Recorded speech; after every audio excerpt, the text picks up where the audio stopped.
He's been a leader throughout the country for the past 12 years. Mr. Michael Bloomberg is here. Oh, he's a rock star, all right. Proper rock star. Mike Bloomberg is a leader. Not only in the business world, but in the political arena. He's one of the finest mayors, not only in America, but in the world. This is someone who created a business in a one-room office and transformed it into a global powerhouse. He's really making a huge difference, and he's not afraid that it's going to cause a lot of controversy. Mike has shown the world just how much a great mayor can really achieve. There's got to be a lot of other things you could do if you had all the money in the world. There's only one reason he did it. He came in to do what's right, and he did what's right. He has a big, big heart.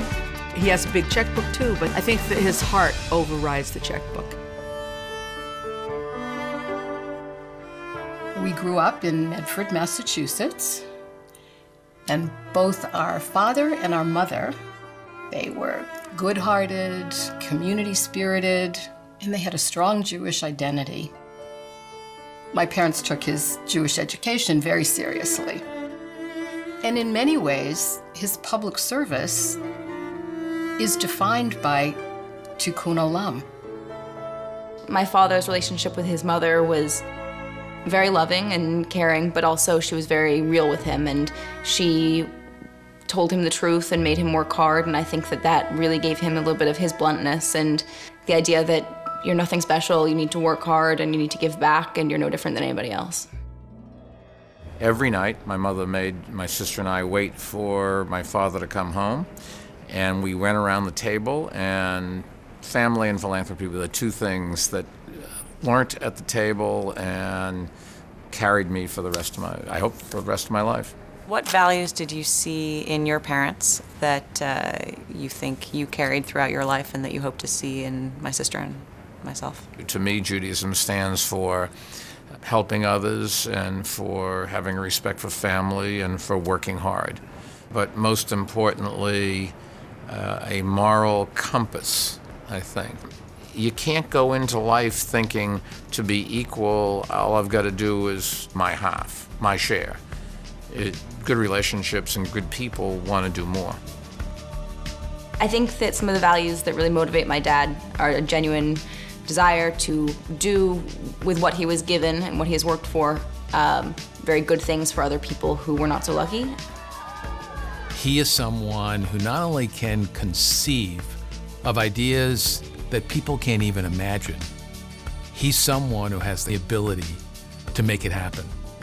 He brought in a team, he gave very specific instructions, and then gave us a ton of freedom, a ton of license to take risk, and the liberty to just be creative and disruptive. It really is what he does.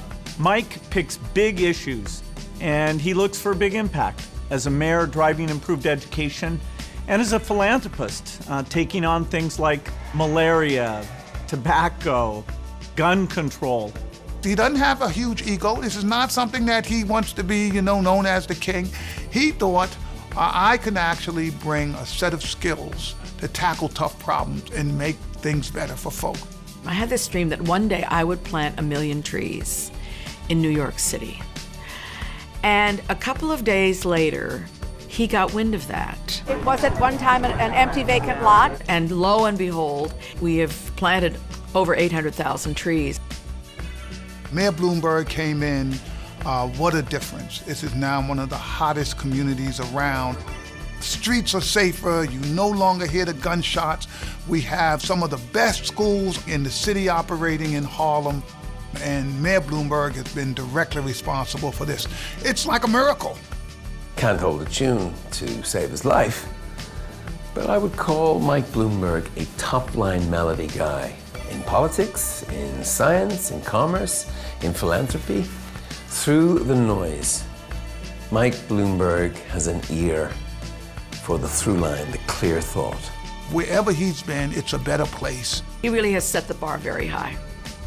Nothing would make Mother and Daddy more proud than Mike's efforts to repair the world. My mother, right up until the day she died at 102, she always believed that tomorrow was going to be the best day of her life. She was always very proud of her family. He knew that there are certain things in life you're supposed to do, at least from my point of view, from his father's point of view. You helped where you could, you contributed wherever you could and as much as you could.